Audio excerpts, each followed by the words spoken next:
okuva enjega y'ekiteezi lwe yagwawo omwezi Mulamba emabega. Ekitongole ki KCCA ekibadde kyateekebwa ku nninga okulaba nga bafulumya alipoota ku kyaliwo.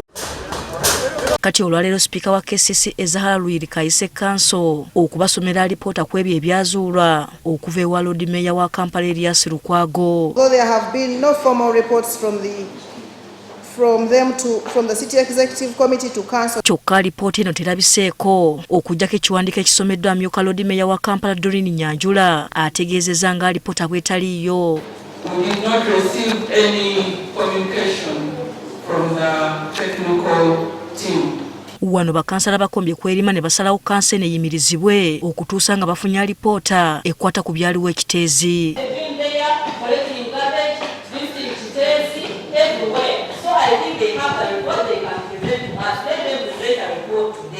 Tubadde tusubira mu ripooti, tubadde twagala kulaba akasasiro ono ali mu Kampala ababadde bamugjawo be tubadde tulaba nga bamugjawo babadde bamuyiwawa. Abantu abamu tebannaba na kuziikula naye tulaba nga abakulu abamu nga abakulu aba executive ne Lord Mayor batambula bakollectinga kasasiro nga tetuyina kye tumanyi. Ekikolwa ky'abakansala okwekandaga Lord Mayor kiwagidde kyokka n'ategeeza ng'obuzibu bwe buli ku kaliisoliiso wa gavumenti. Tuwezezza omwezi Mulamba Mwami Yoweri Kaguta Museveni yalabikako mu media ng'agamba alagidde IGG, in fact yagamba alagidde deputy IGG mu bwangu ddala akole investigations atuwe reporter.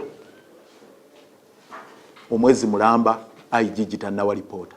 Agamba olw'okuyamba abatuuze bagenda kukwatagana ne bakansala okugoba abakulembeze mu KCCA abaganya okutuukiriza emirimu gyabwe. Embeera gye tulina kati ya kukwata kugamba nti bannange ng'ekibuga kasasiro tannakisalako okukiggalawo tusooke tufulumyeko abantu wano mu kitongole lwe lutalo lwe tulina okuddako. Ono ayongeddeko nga KCCA bweremereddwa n'okuwa ebimotoka ebisomba kasasiro amafuta kyagamba nti kigenda kwongera obuzibu. We tutuukidde olwaleero akati abagake tulimu Totale badde tuwa amafuta yatuwandiikidde ebbaluwa ng'egamba eyimiriza n'obufuta obutono bwe tubadde tufuna batubanja obuwumbi 2 mu obukadde 13.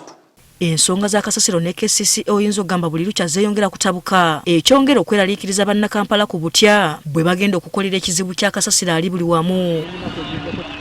Hasfa Nanvuma agafeeyo ku Spark TV.